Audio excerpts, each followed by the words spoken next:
FM বিশ্বাস করা না করাটা আপনার ব্যাপার। কক্সবাজারের সেই নিষিদ্ধ হোটেল। আমি হৃদয় আছি আপনাদের সঙ্গে। আজ যে ঘটনাটি শুনতে চলেছেন সেটি সত্যি নাকি কেবলই এক ভয়ঙ্কর কাকতালীয় ঘটনা, সেই সিদ্ধান্ত আপনাদের উপরই ছেড়ে দিলাম। তাহলে চলুন শুরু করা যাক। আমি কক্সবাজারের উদ্দেশ্যে বাড়ি থেকে রওনা দিয়েছিলাম, কিন্তু মাঝপথেই আমার গাড়ি নষ্ট হয়ে যায়। সব ঝামেলা সামলে যখন কক্সবাজারে পৌঁছলাম তখন রাত প্রায় 10টা। ক্লান্ত শরীরে একটি হোটেলে ঢুকে আমি ম্যানেজারকে জিজ্ঞেস করলাম, একটা রুম হবে?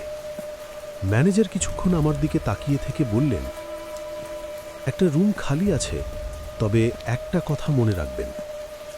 আমি অবাক হয়ে বললাম, কি কথা?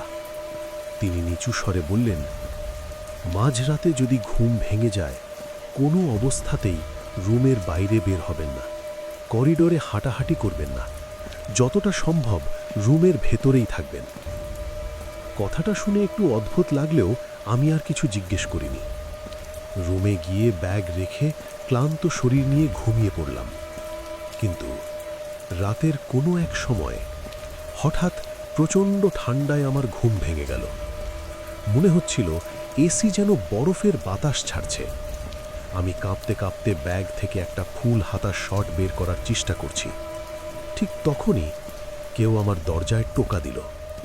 আমি জিজ্ঞেস করলাম, কে? কোনো উত্তর নেই। কয়েক সেকেন্ড পর আবার। আমি এবার একটু বিরক্ত হয়ে বললাম, কে? মাঝরাতে কে? তবুও নীরবতা। আমি শার্টটা পরে ধীরে ধীরে দরজা খুললাম। দেখি আমার রুমের ঠিক সামনের রুমের দরজার সামনে একটি মেয়ে চুপচাপ দাঁড়িয়ে আছে।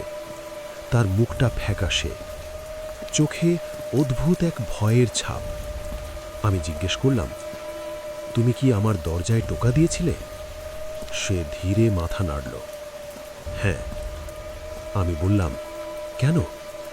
মেয়েটি কাঁপা গলায় বলল, আমি অনেক বড় সমস্যায় আছি, ওরা আমাকে নিতে আসবে। আমি অবাক হয়ে জিজ্ঞেস করলাম, ওরা কারা? কিন্তু সে আর একটি কথাও বলল না। ধীরে ধীরে নিজের রুমে ঢুকে দরজাটা বন্ধ করে দিল। আমি কিছুক্ষণ দাঁড়িয়ে রইলাম। তারপর নিজের রুমে ফিরে এসে দরজা বন্ধ করে বিছানার দিকে এগোতেই আবার ঠক ঠক ঠক। আমি বিরক্ত হয়ে আবার দরজা খুললাম, কিন্তু এবার করিডোরে কেউ নেই। শুধু সামনের সেই মেয়েটির রুমের দরজাটা আধ খোলা, ভেতরে ঘন অন্ধকার। আমি ধীরে ধীরে সেই রুমের দিকে এগিয়ে গেলাম। তারপর কাঁপতে কাঁপতে রুমের ভেতরে এক পা রাখলাম। দেখি রুমের ভিতর কোনো লাইট নেই। তারপর লাইট আনার জন্য আবার আমি আমার রুমে চলে আসলাম। এসে দেখি আমার রুমের লাইট নেই। আমি তো লাইটটা জ্বালিয়েই গিয়েছিলাম, কিন্তু এখন পুরো রুমটা অন্ধকার। অন্ধকারের মাঝেই আমি আমার মোবাইল ফোনটা হাতে নিলাম। তারপর আবার রুমের বাইরে গিয়ে সেই রুমের ভেতরে মোবাইলের ফ্ল্যাশ লাইট ধরলাম। আর আমি যা দেখলাম তা দেখে আমি আমার নিজের চোখেও বিশ্বাস করাতে পারছিলাম না। দেখি সেই মেয়েটা সিলিং ফ্যানের সঙ্গে তার ওড়না গলায় পেঁচিয়ে ঝুলে আছে। আর আমাকে দেখেই মেয়েটা ধীরে ধীরে তার মাথাটা ঘুরিয়ে আমার দিকেই তাকালো। আমি একটা বিকট চিৎকার দিয়ে রুম থেকে দূরে বের হয়ে গেলাম। ভয়ের চোটে আমার মোবাইল ফোনটাও ওই রুমের ভেতরেই ফেলে রেখে এসেছিলাম। আমি সোজা ম্যানেজারের রুমে গেলাম। হাঁপাতে হাঁপাতে সব কিছু বললাম। ম্যানেজার আমার কথা শুনে বললেন, আমি কি আপনাকে বলিনি রাতে কোনো অবস্থাতেই রুমের বাইরে বের হবেন না? আমার চিৎকার শুনে ম্যানেজার আমার সঙ্গে সেই রুমের সামনে এলেন। এসে দেখি রুমের দরজাটা বাইরে থেকেই তালাবদ্ধ, আর আমার মোবাইল ফোনটাও দরজার সামনেই পড়ে আছে।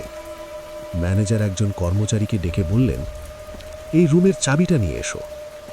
কিছুক্ষণ পর চাবি এনে দরজাটা খোলা হলো, কিন্তু ভেতরে ঢুকে আমরা যা দেখলাম রুমটা একদম ফাঁকা, পরিষ্কার, কোথাও কোনো মেয়ে নেই, কোনো লাশ নেই, কিছুই নেই।